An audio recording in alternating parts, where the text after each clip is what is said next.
Hi there, channel. Welcome to California and Monterey Regional Airport from Orbx in prepared version 4. That's right, we have prepared version 4 airports in the simulator right now. Orbx Airport in prepared version 4 now. This poor guy has gotten stuck inside of my nose cone, but apart from that, I'm actually pretty happy with how it looks. I've only done like some very mild testing, so this is gonna be my first real full flight in Orbx land, and we're flying from Monterey to Lake Tahoe, which is not so far away. So it's a pretty short flight, and we're doing it in the Aerosoft CRJ 700. But before I get started, I had some requests about refresh rates, and I wanted to show you how I set 30 Hz refresh rates in the simulator, which gives. So the reason why I want to do this is twofold. First of all, it lets you limit your frame rate without taking a performance hit. The frame rate limiter inside prepared takes a performance hit because of some sort of fiber tray infraction. You can use that fiber tray infraction thing to fix things, and that's nice. But mostly it's to eliminate micro stutters. And you got to think of this as like, if your simulator is generally not like your computer monitor refreshes 60 times a second. So 60 times a second there's a new image being displayed on the monitor. The simulator is regular or normally not able to prepare or to make more than 60 frames per second, at least not in my system. So you end up having to sort of display certain images twice, right? Because you can't. The monitor is 60 times per second. So if you have if your simulator generates 50 frames per second, 10 out of those 60 frames has to be copies of other frames, right? So you have 60 frames that you need to fill with content, but you don't have 60 frames to put in from prepared, so it has to copy across, like every once in a while has to double a frame. That's what a microstutter is. It's that tiny difference in length of frames.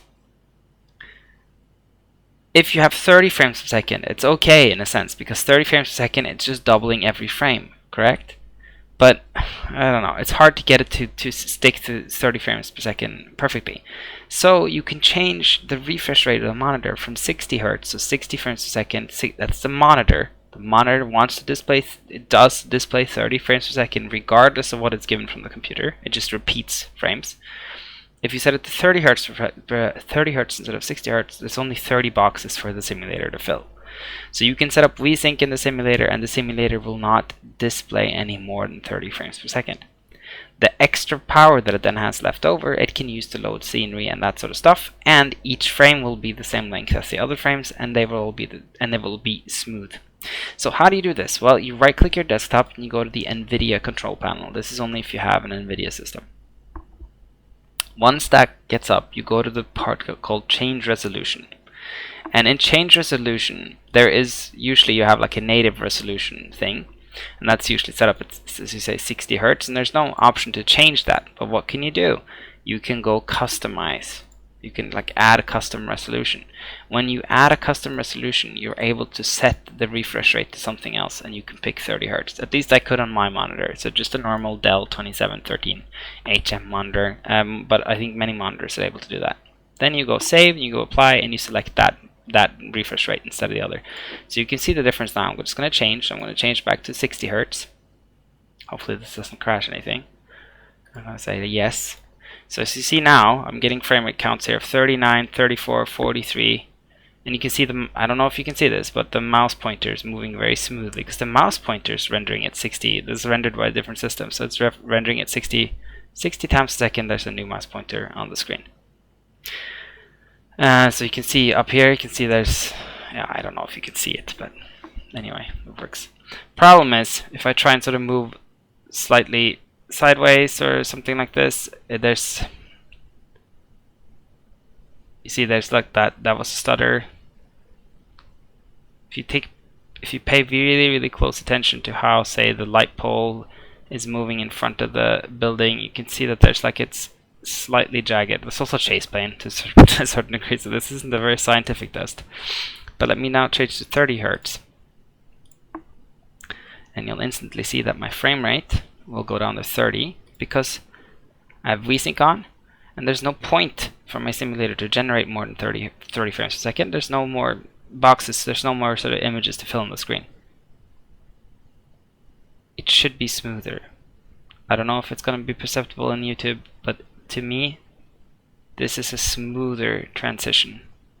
All the frames are of equal length. There's no doubling up that happens in a weird place.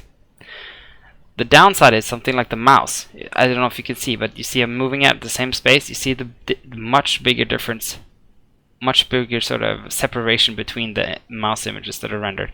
And that's because it's not updating as often. So yeah, in a sense it's less smooth, but because the simulators, the prepare doesn't render enough frames for us to begin with, it's more smooth. So, so does that make sense? Like, because everything, the performance is so bad, it's better to have the system sort of adapt to it than to try to get prepared to adapt to the 60 Hz that we all would love to have, but we don't. Anyways, so that was 30 Hz. That was the 30 Hz explanation. I guess I could go through and show you the rest of my options too here real quick. I like to use Simstarter for my options really, but I'll show you in prepared just for now. I have 4 SSAA set on. It seems to work well with my GeForce 1070 and 1440p resolution. It doesn't, and remember my limit of frames here is 30. I don't need any more than 30 frames per second, so my GPU is fine to do that. Anisotropic filtering I have set to 8, and texture resolution I have to 4K. Vsync I have on, triple buffering I have on, target frame rate is unlimited, but my Vsync cuts that down to 30. Wide view aspect ratio, this one is one of those weird things. I don't think it should have an impact, but it seems to do. So I have that off. I used to have that on for the longest time, but I've actually have it off, and it seems to give me a few more frames. Level detail radius, I have that set to ultra. This is like my GA thing. Tessellation factor ultra, mesh resolution ultra, or texture resolution top. And I have the texture exp set to 9 in the prepared.config file. Scenery complexity, very dense. Autogen distance, high. This one is a killer. If I put this up higher, my frame rates really die. I can take it down further and it helps, but then it doesn't look as good anymore. So I think this is why, the reason why performance is worse at sometimes in prepared version 4 than prepared version 3 is because you're drawing so much more autogen. Vegetation, very dense, no problem. Buildings, normal, big problem. Water detail, medium. I don't think it's a problem having it high, but I have it at medium. Special effects, medium. I don't really care. Like, I love to have smoke and all that sort of stuff, but I don't need to have it everywhere. And this is what I have for HDR lighting. I don't think it's exactly what they actually recommend for my ThoughtPad preset, but it's what I have. Dynamic reflections is set to off, and dynamic lighting is set to off. Just because I feel like things aren't properly set up for it yet.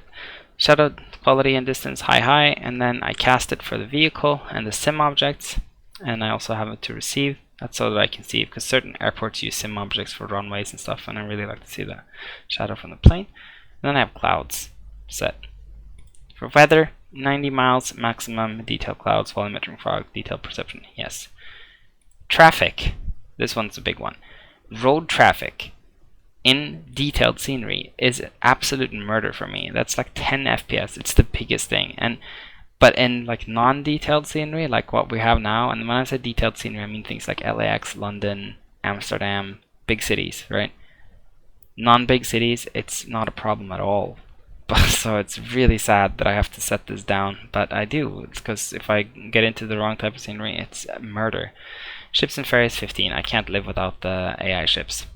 That's it. That's what I have. Yeah, there's nothing else in here. I think that's to do with performance. Yeah, I think that's it. Anyways, that said, let's get to flying. I've already loaded up the weights, and I must say, just so that said, I am pretty much a novice at this airplane. So what I will do though is I will go ahead and start the APU.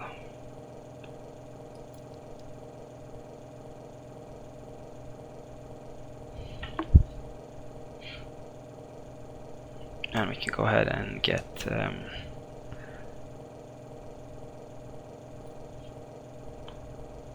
I thought we could, but we can't. I guess we can't get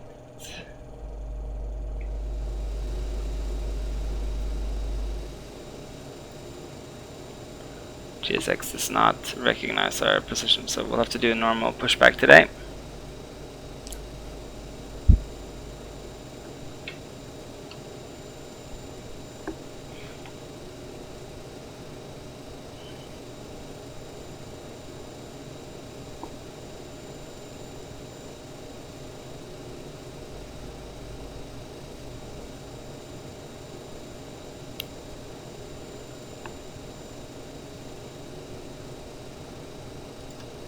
Turn on the logo light.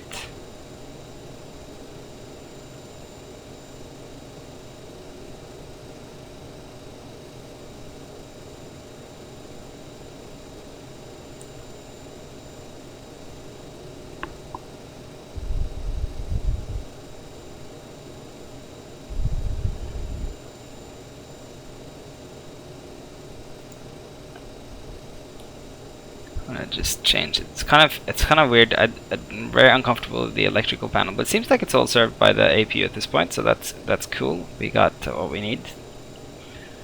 Turn these off and let's get started. Yeah, no, we need to align the IRSs. What's the next thing I want to do, which is down here.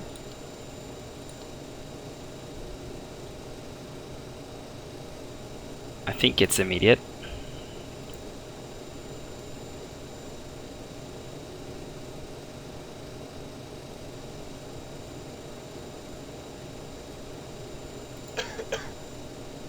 Kilo Mike Romeo Yankee Airport information. Golf 1354 Zulu weather wind calm visibility 4 sky condition ceiling 600 overcast temperature 15 dew point 14 altimeter 2996 advise on initial contact. You have information. Golf Kilo Mike Romeo Yankee Airport information. Golf 1354 Zulu weather. Comments overcast 2996. That's cool. We can go up here. One thing I don't like is like how it's sort of different. It looks so different when you click it up. I want it to look a little closer. Pausing it. We are at KMRY.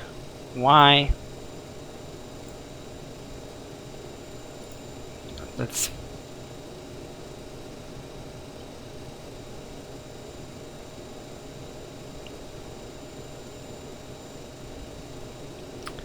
KMRY, and go to the next page, get the GPS, go to the previous page.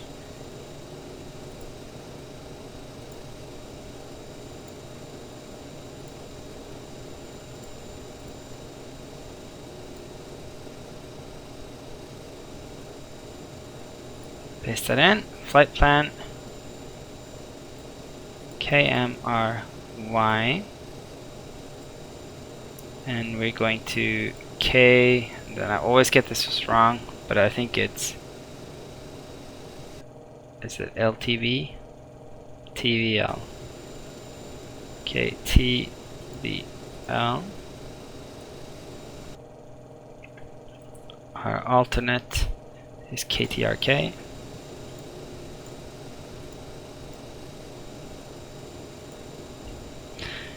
And our flight number is AAL21.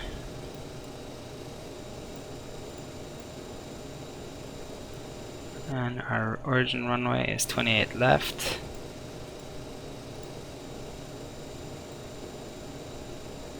And we are going via Salinas.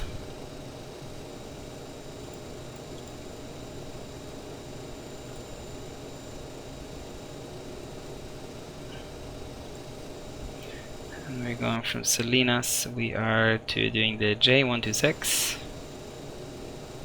So short flight this. 126 to Sacramento.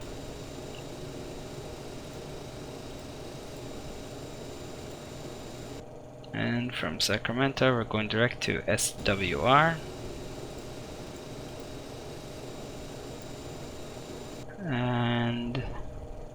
And that's that, yeah. Execute. Performance in it. Where are we? Are cruising at flight level 360. I feel like PFPX doesn't calculate this perfectly, but maybe I'm wrong. 36,000. So let's see, and then we can put in our zero fuel weights. I think, yeah, we can, which is 27197.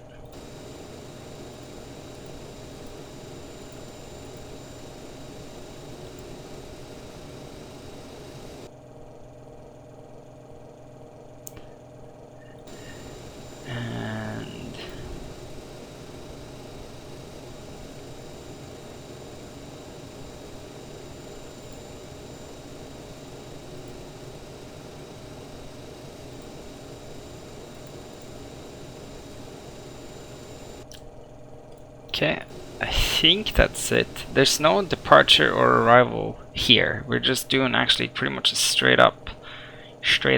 So that's something.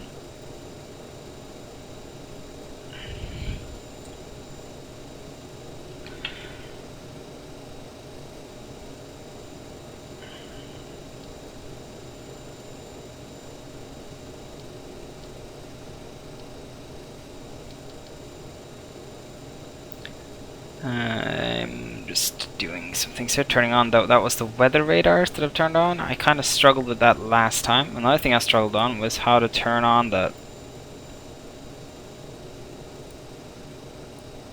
How did I turn on the? Yeah, impossible. I can't turn on the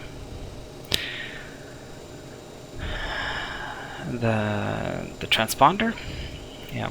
Transponder was the word I was looking for there for forever. What other things did I turn on? The auto skids, armed, engines on. This is how you control the MFD there, or not the primer flight. I don't know. I'm so impressed with those of you who know all the acronyms to all these different screens. I really don't. I don't know the acronyms to the different screens. Okay, let's go set up this FMC. So set this up to 36,000. Crazy.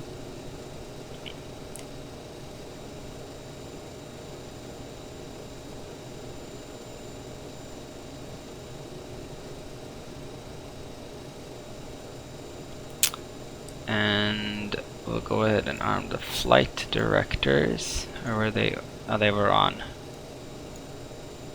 roll pitch, and we'll set them into nav mode and speed mode. Set the speed mode to 230 or something like this.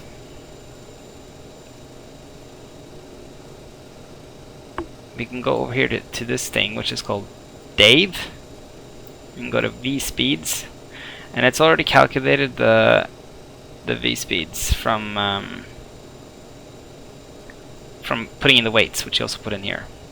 So gives me a VT of 188. So we'll set our speed to 188.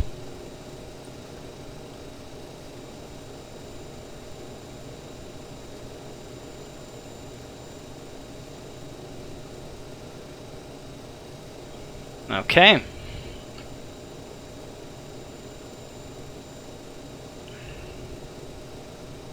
Let's turn on the beacon light and let's close the door and get this thing pushed back for start.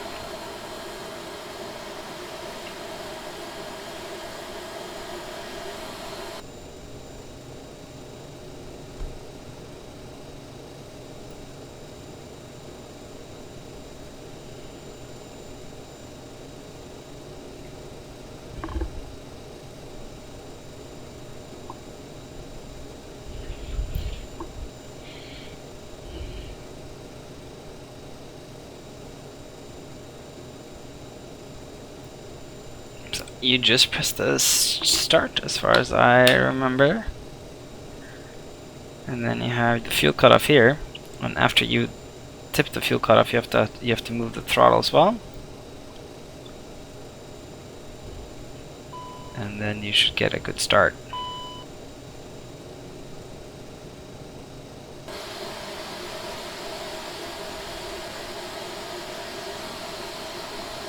I heard a lot of people criticize the sounds of this aircraft, and I agree, they're not perfect. And I think a lot of it has to do with the fact that inside the aircraft, in the cockpit, you're so far away from the engines, so you can't really hear them.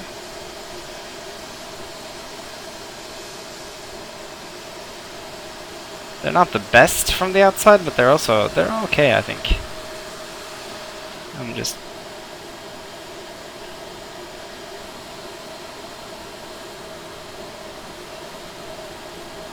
Yeah, they're not the best, but they're workable. There might be a sound pack coming out soon, I guess, from someone like Turbine Design Studio or something like that. Start the right engine. Left engine, I mean.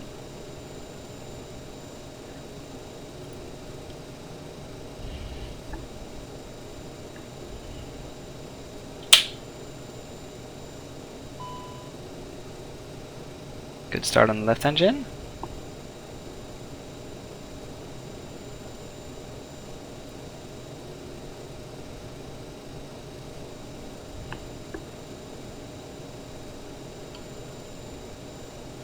Cool, we got 2 good starts.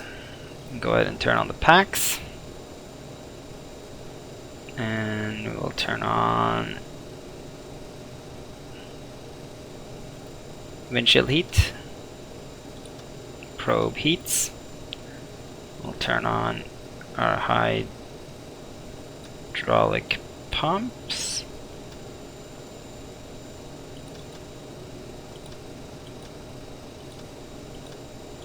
Set them to auto. Now light strobe light. And what else can we do? We can go ahead and stop the APU.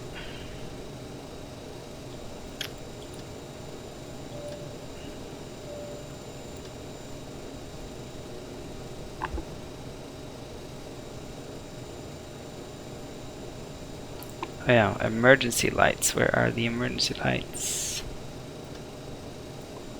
They're armed. This is really I wonder. Okay, yeah, it's just that. Then we had the down here. You engage the stability trim, and then where was the yaw damper?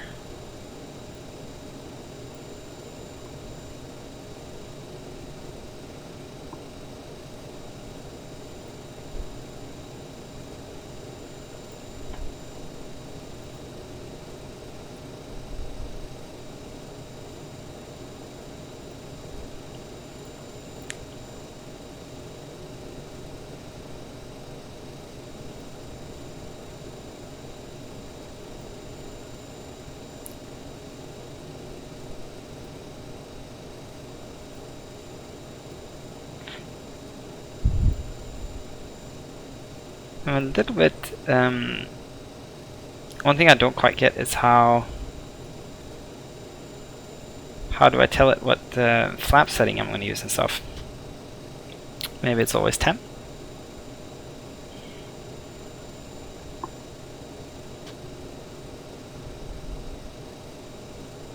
Or 8.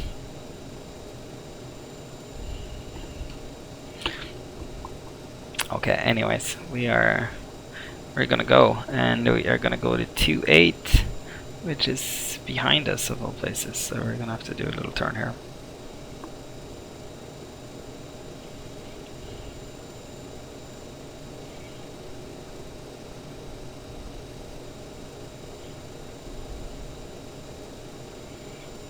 There's another American Eagle CRJ 700, but that's the old livery. We are, of course, sporting the brand new livery here. Oh yeah, okay, now I understand why it didn't work.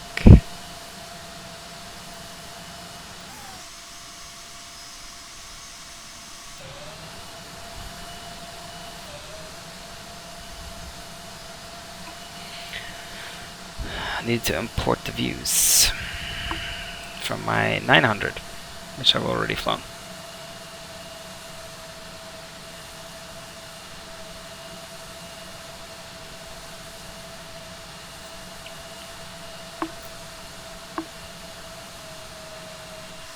So I've had some issues with the object flow, the beta, and it seems like most of them has to do, like real crash to desktops, like I couldn't get the simulator started for a while here, and I figured out why, and there's a conflict between Ultimate Traffic Live and object flow, the object flow beta. So I turned off Ultimate Traffic Live basically.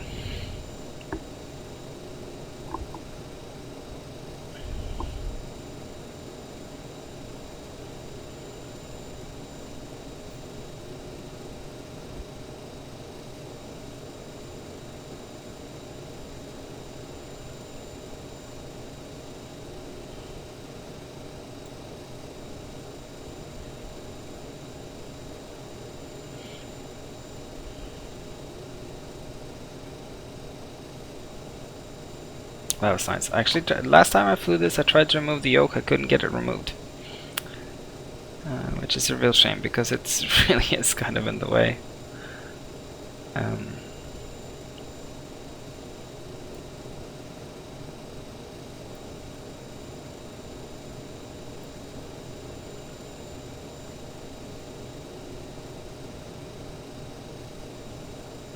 Change the options here for the flight director. I really don't like the single queue flight directors, and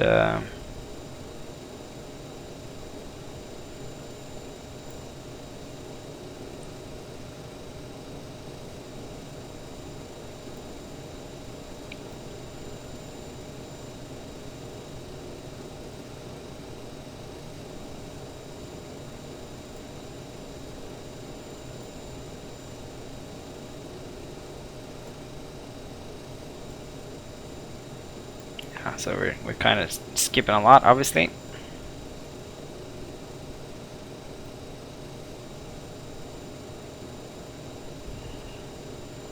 But it's kind of neat to have checklists and stuff in there. That's neat.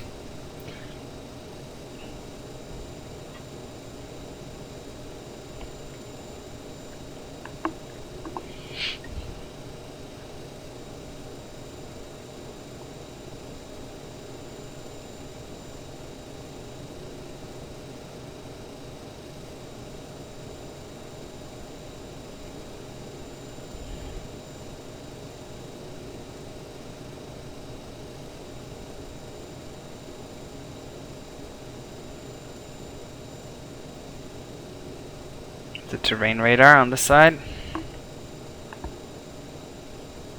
and I'm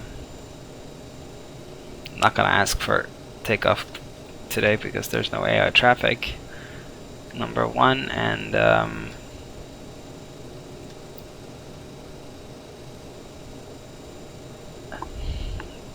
pretty sure this is IFR, so it's not gonna give us clearance, even if you ask very nicely.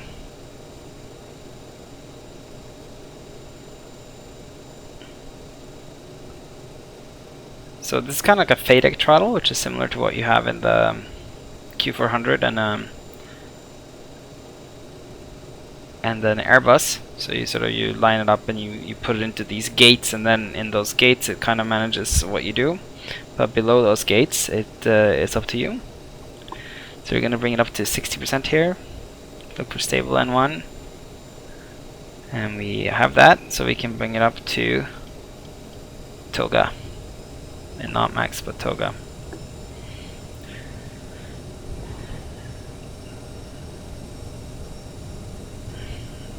At this point we should be rolling. We are rolling. 80 knots.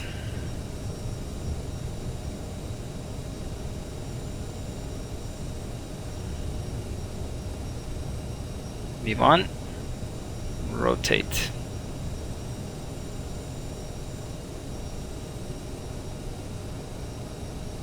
Positive rate, gear up,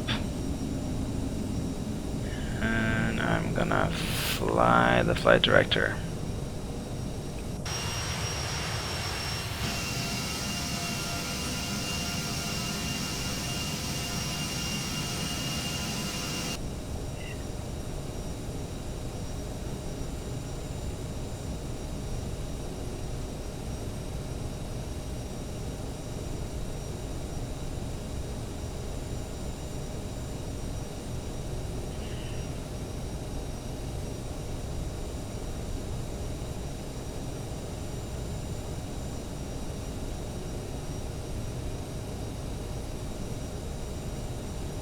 still flying manually here, just watching my instruments.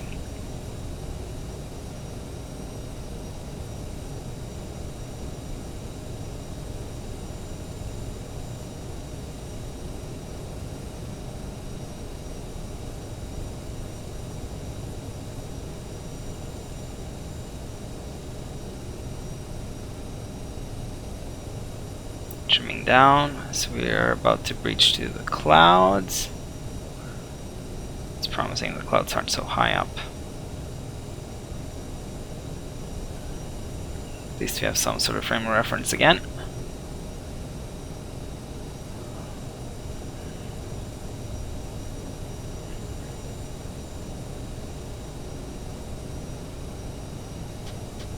I'm going to retract the slats now.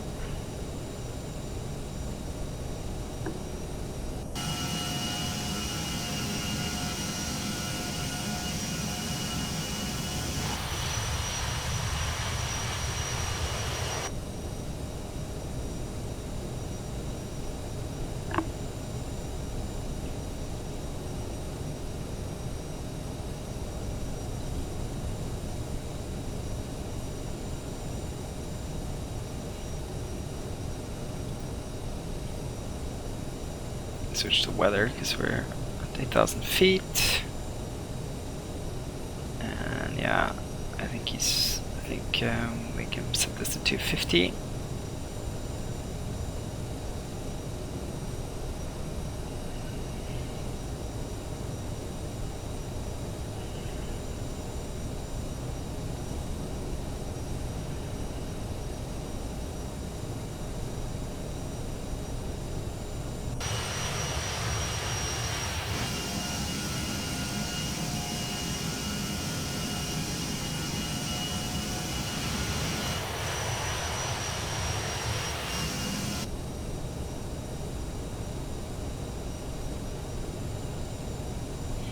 Okay, I think we're gonna go ahead and engage the autopilot at this point.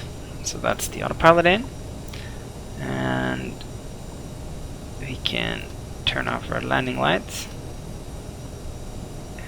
We can let the passengers go. I forgot to set the ignitions to continuous, but you know, we seem to be okay.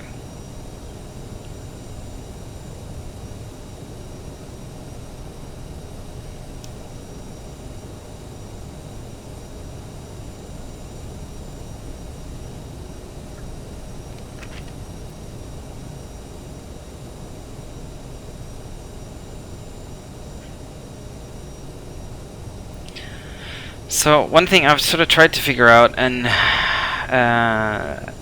is the VNAV, how that works. So that will be an interesting challenge once we get a little bit closer to Lake Tahoe. But basically you end up using this banana a lot, even when you're descending. So it will show you, you use that to sort of calculate, find your rate of descent, and you are managing the throttle in this plane the whole time. There's no auto throttle, so that's kind of the big thing, is that you're responsible to manage the throttle so that you hit your restrictions at the different things. We don't have a lot of restrictions on this route, so it's in many ways it's a poor example, but whatever, it is what it is. Let's get the charts though. I think that could be handy because Lake Tahoe is not easy. Yeah, it's very overcast out there.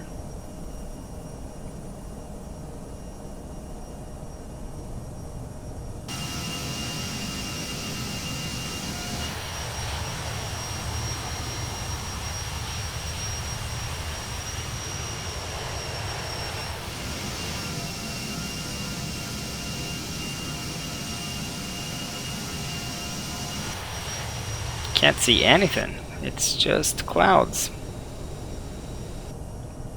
California, huh?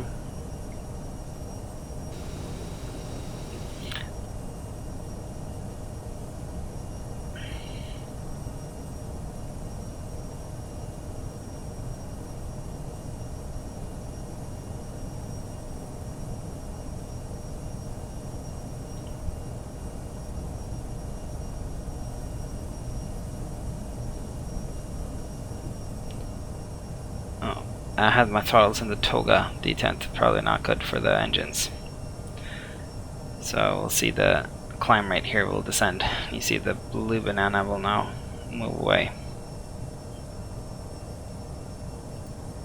Okay, airports. KTVL. KTVL? Yes, okay, Lake Tahoe.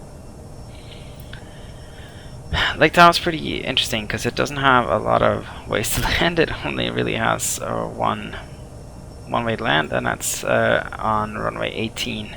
I think today I'm gonna try and use the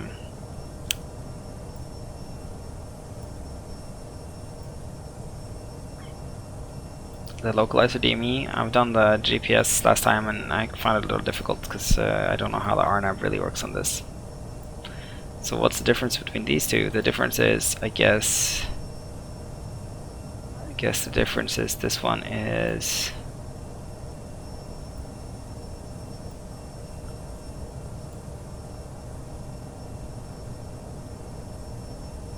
they have different holds. So let's do the DMA one then.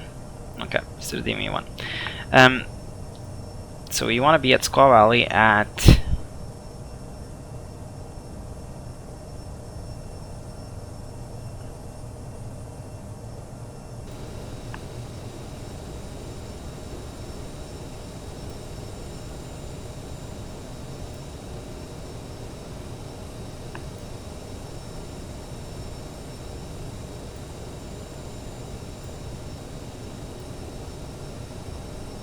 I think what we'll do,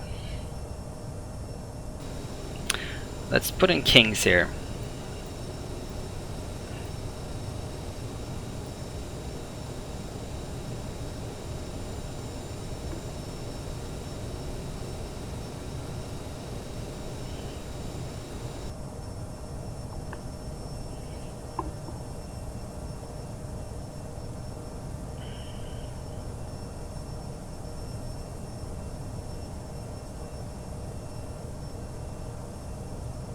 I'm just looking to see if it has actually. Well, it must be the first one, which is 153 miles away. And at Kings, let's aim up Kings to be at 12,000 feet.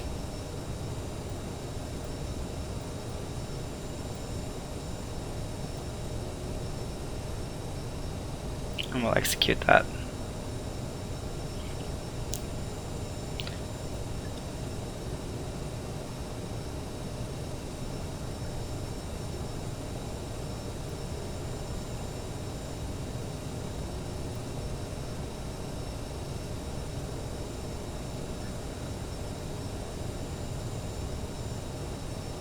So for the direct intersect page, you'll see what kind of speed, what kind of VNAV speed you need to get there. So to get to, for us to get to 360 by SAC, we need a climb rate of 829 feet per minute, which we will get. For SVR, 459. After that, we need a descent rate of 600, but I think that's based on our current altitude, not 360. So we need quite a decent descent rate afterwards to get to Kings. I wonder if we can somehow clear out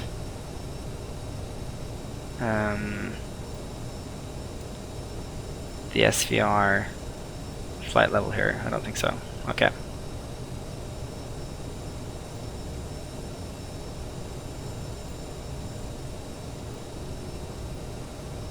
Okay, maybe not. Whatever, we'll try and we'll do our best. So our arrival into KTVL, I'll do the LDA 18.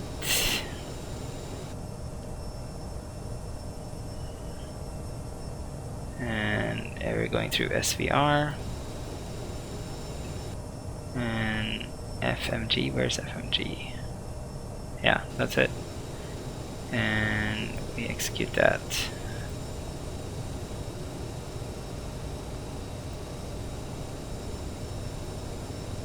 Okay, cool.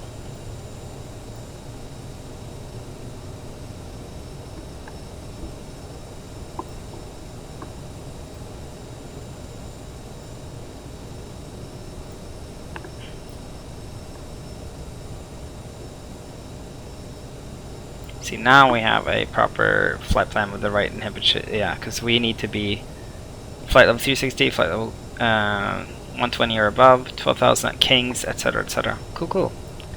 I think that's good. That's it. Next thing we'll do is we'll tune in the localizer frequencies and all that sort of stuff. So we'll have that all set up. So we have a localizer 108.9.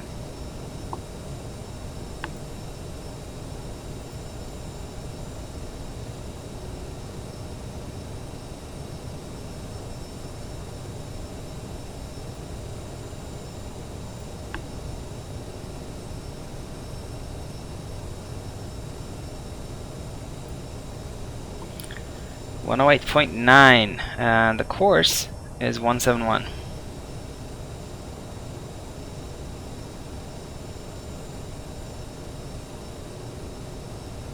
Put that in here too.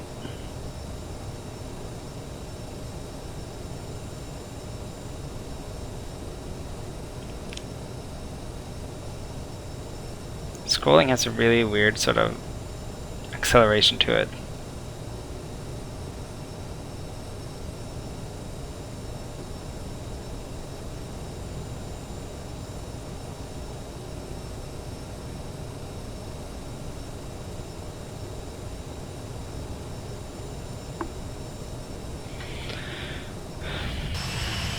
Wow, look at that. We've cleared out the clouds, huh?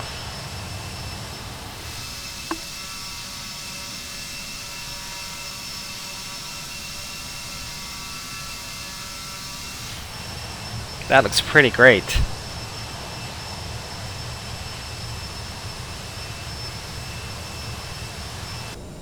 Now, one thing I need to do is I need to turn off that logo light that's bothering me.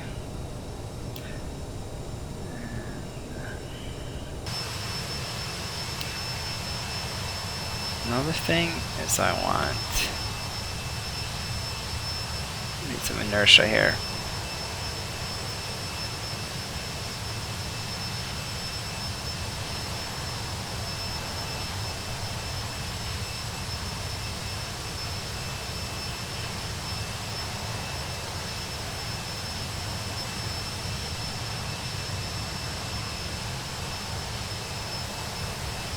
See, that's better, but maybe we should even pump it up to 4.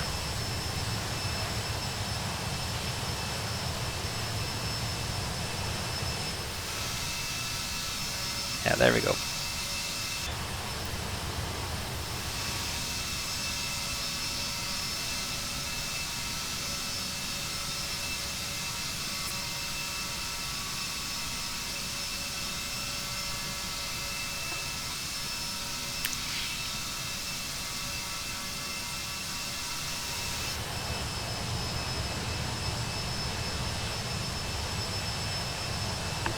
This is Orbx Northern California below us, by the way, which is great. Probably one of my favorite regions.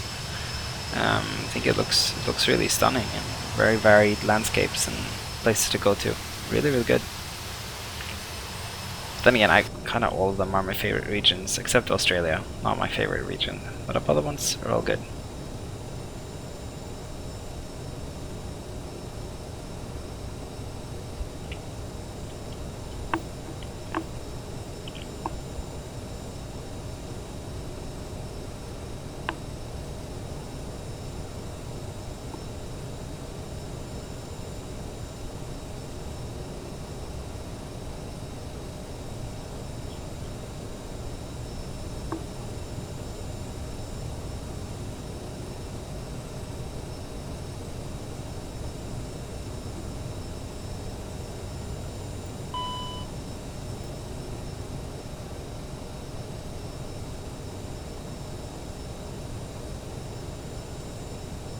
Okay, so at this point, we'll go here, and once we get to 360, we'll reset for our next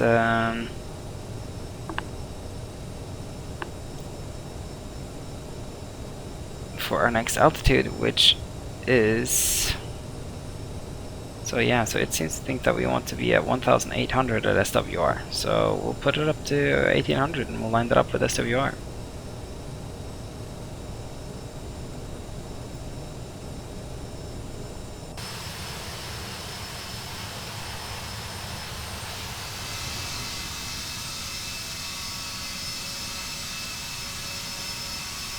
So you see the little jerky jaggies I still got. I think they actually come from Chaseplane. Because if I leave the camera alone,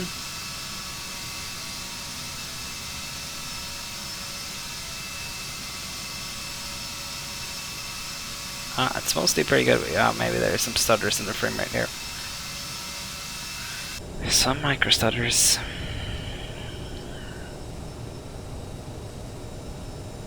Okay. And here we are at our target altitude. It's time to get into manage the climb mode, and we'll reset the MCP for 18,000 feet. As you can see here already, asking for descent rate at 2,000 feet per minute. That's madness. We're kind of at top of the descent.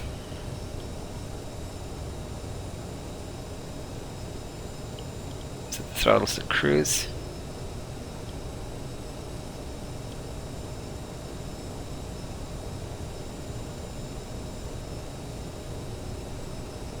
Okay, 18,000 in the thing.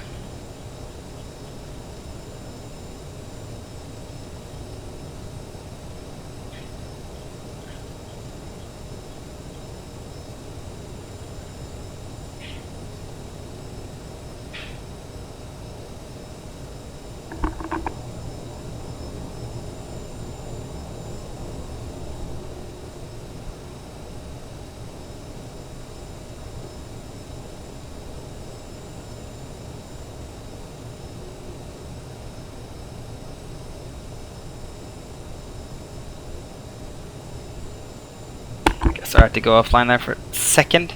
Okay, so 18,000 here in the MCP. We are in speed mode over here, and we have to start descending, I think.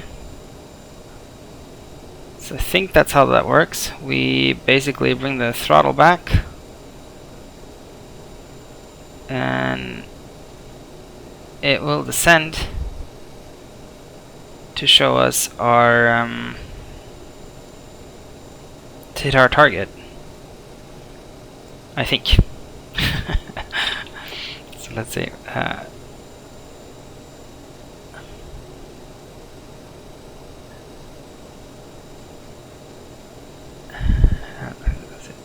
So SAC is over here, and to hit SAC,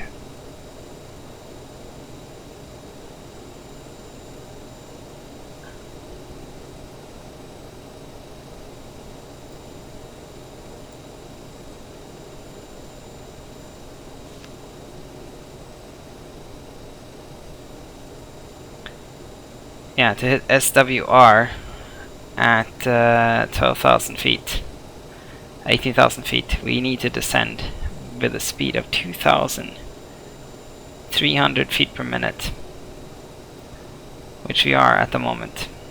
Now we're descending at 4,000 feet per minute. So I am going to add some power back to this equation. I can try and get this minus 4.8 to be a minus 2.2, and then hopefully this banana will line up with here.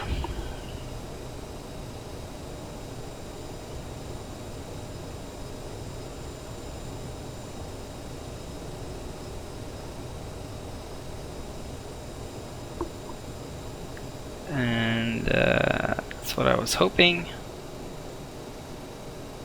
But it seems the speed mode is not that serious.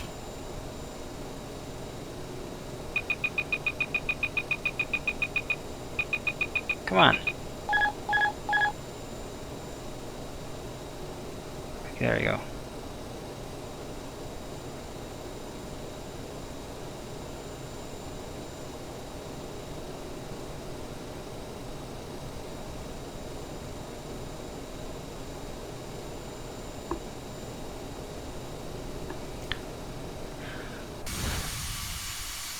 So that's Sacramento.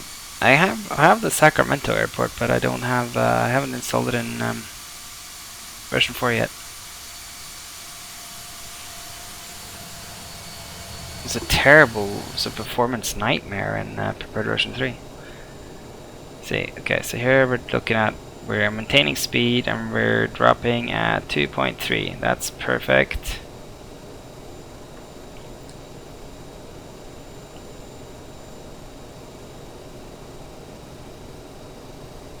Trying to add a little bit of power. I'm gonna do it a little bit more evenly this time.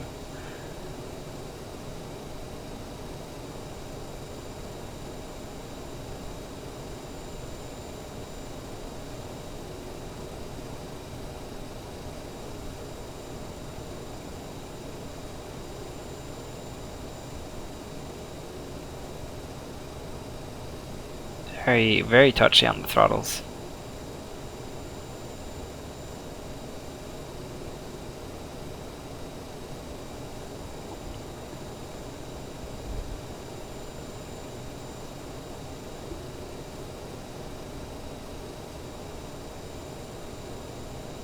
Oh yeah. V-speed.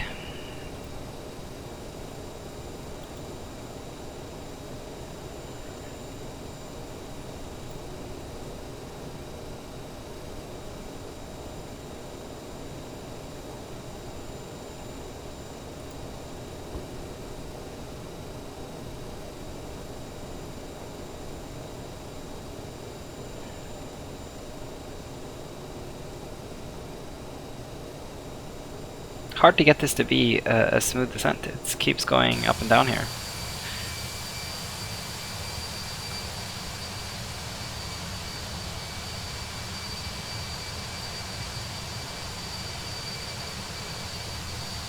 And it seems oddly off the LNAV too.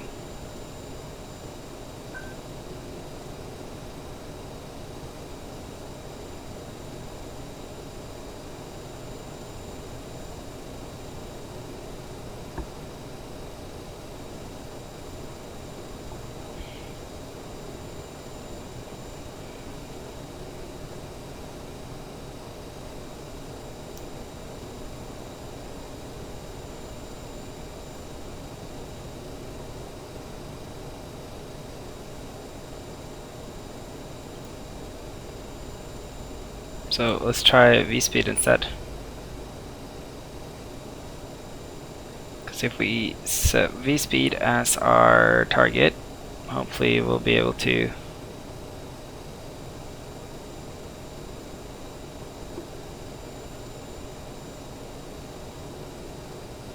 I don't understand this. What is it doing?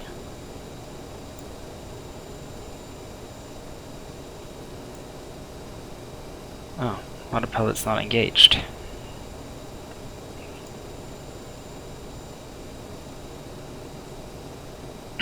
That could have a thing or two to do with it.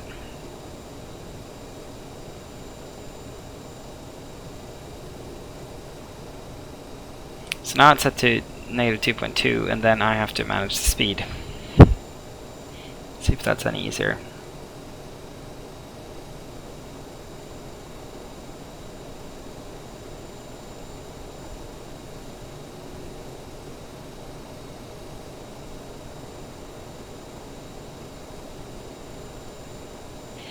So I'm managing the throttles to try and get this speed bug to hit the speed bug here. And it's managing the descent rate to make it try and hit 18,000 at SWR.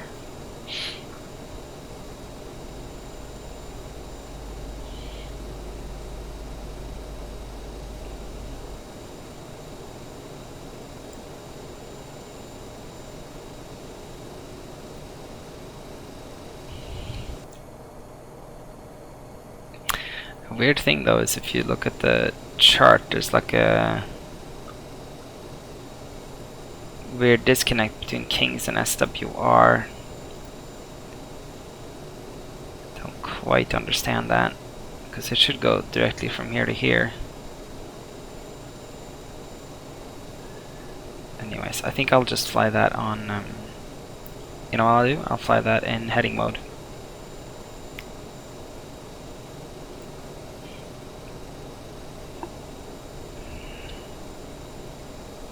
Very cool, coming in over the Sierra Nevada mountains here.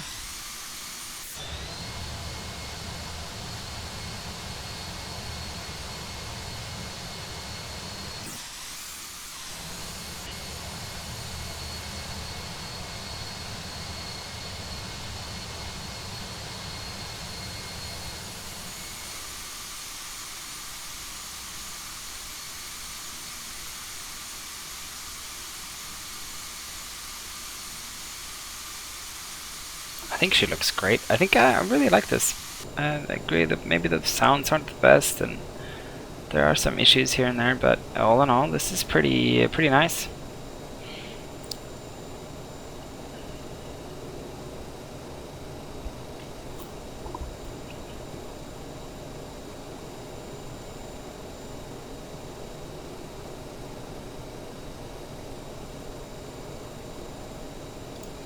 Okay, so to get from here to Kings, we need a descent rate of 1,100 feet. That can be done. And at Kings, we want to be at, let's say we want to be at 250. And we'll slow down.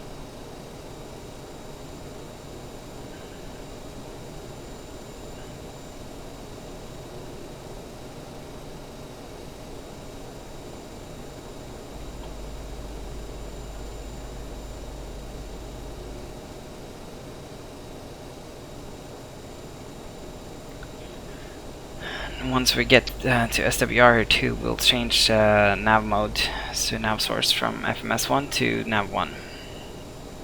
And I think what we'll do now is we'll turn on the landing lights and we will send people back to their seats. Ignitions can come to continuous. I forgot on the takeoff.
Okay, we'll go ahead and we'll reset the altitude for 12,000 feet.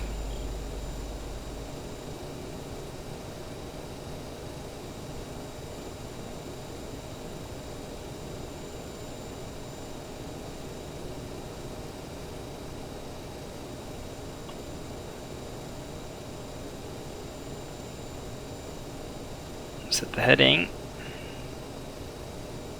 to point us to Kings.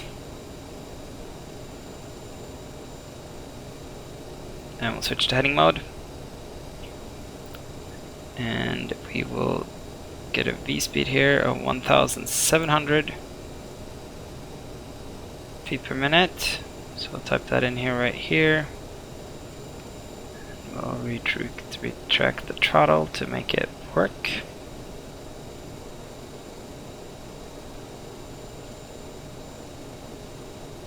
Careful not to overspeed.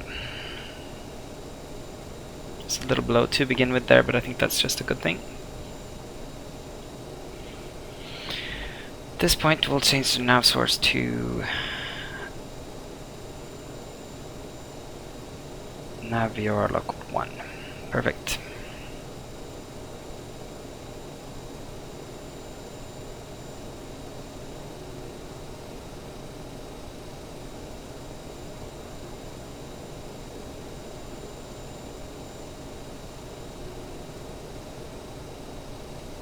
asking for 2,000 feet, so we'll give it 2,000 feet here. After that, it's a series of different sort of altitudes that we want to get to. So 12,000 feet, our approach speed is 140,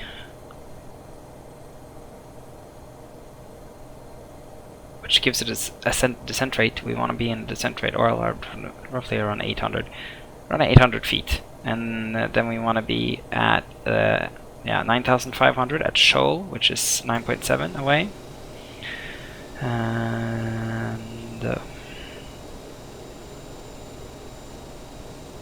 where do I see my DME?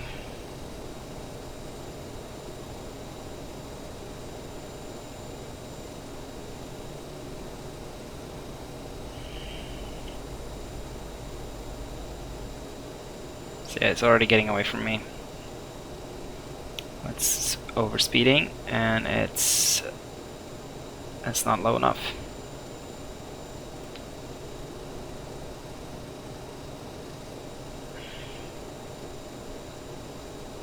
And what we're gonna do is we are going to arm the nav mode.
Seems to be a mismatch between the localizer and the Iraq data, which is fine.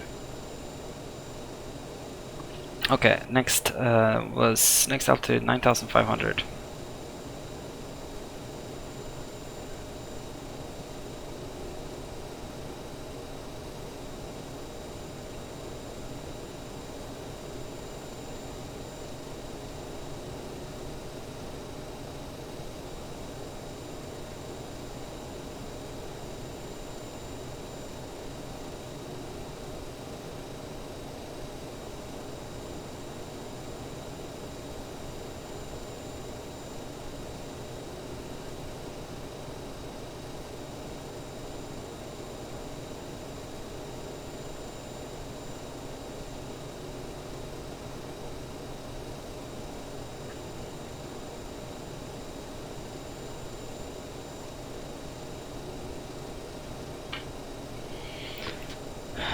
This is not going well. I'm just not like you guys. So let's see, 168.49.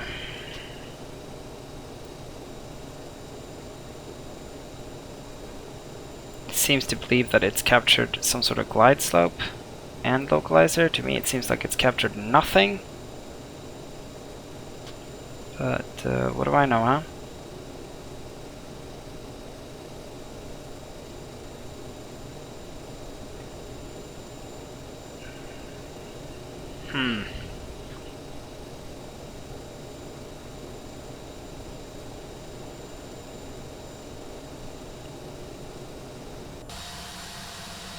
See, that's not a good attitude.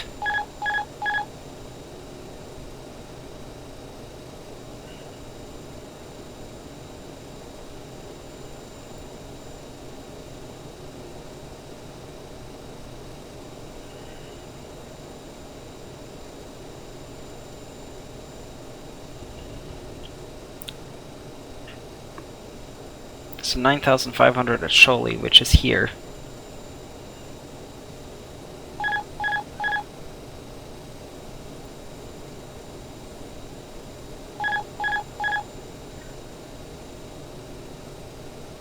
Terrain.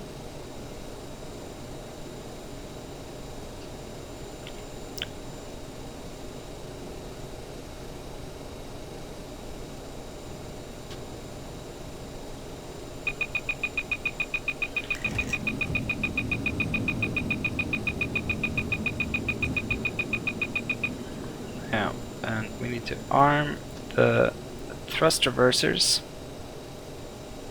And I think what we're gonna just do at this point is I'm just gonna try and follow this down on my own. No autopilot.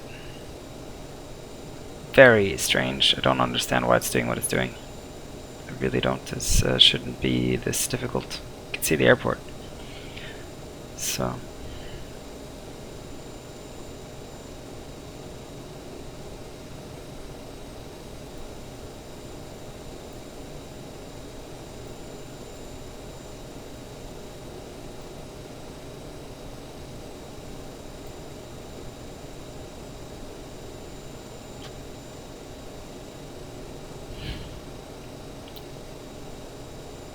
Yeah, so we're about like 2,000, we're quite a bit too low according to the charts, which is fine. I just don't understand why it wouldn't. Maybe the turn was just too steep for it, and I couldn't deal with the. I couldn't intercept. That was odd.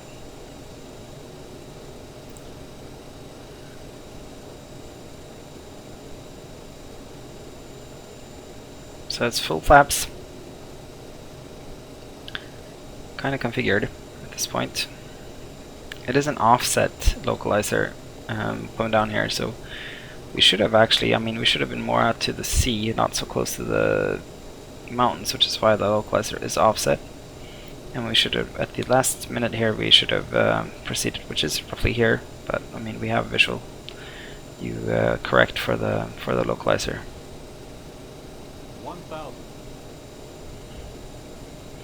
Last time I flew this, I totally ran out of speed and massively failed at the end there, so I'm not gonna do the same.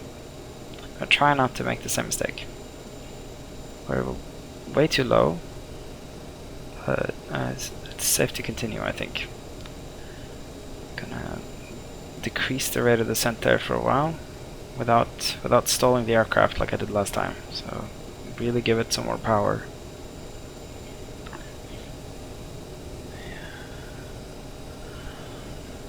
This is Orbx Lake Tahoe. Pretty good job. It's starting to show its age a little bit, but it's beautiful, beautiful scenery. Okay, so start to reintroduce the glide.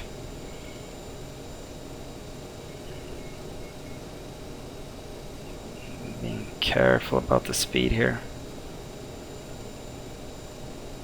400.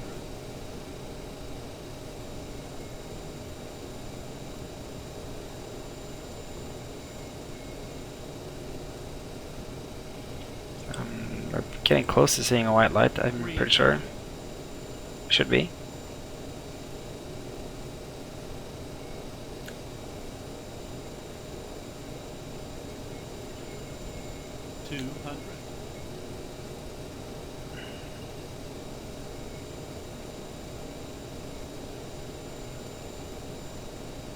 White lights. 100.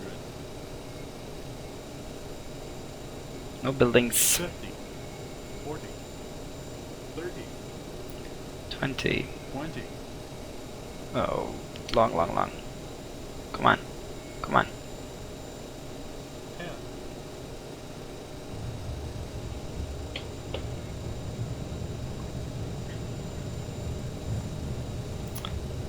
Brakes and full reversers, and let's see if we can't stop this before we run out of runway. I really floated that one.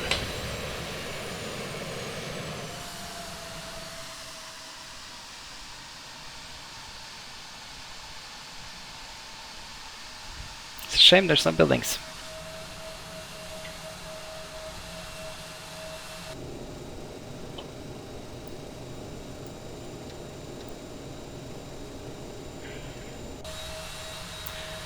Let's have a look and see. Let's have a look at the replay.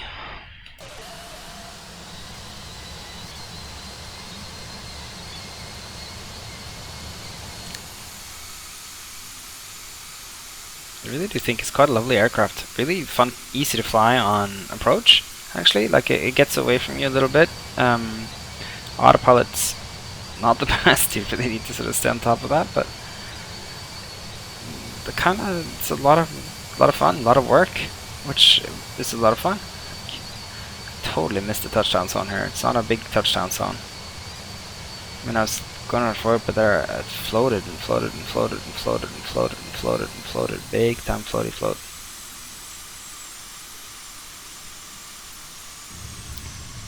Not quite centered either, but I mean, that has to do with the float.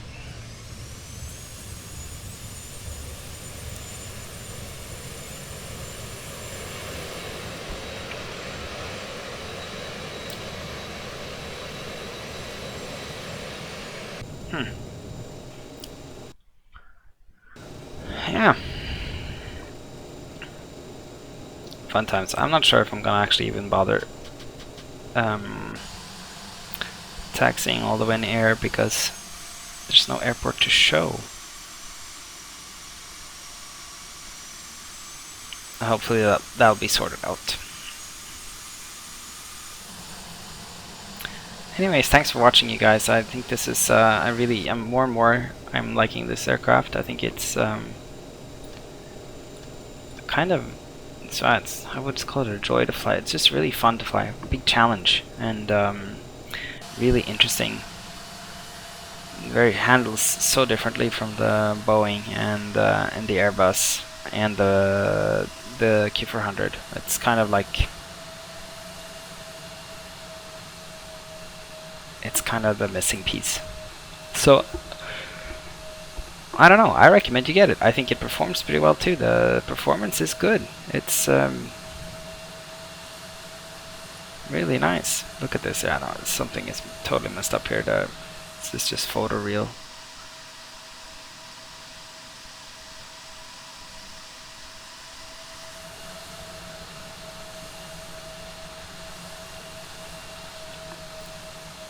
Which is a shame.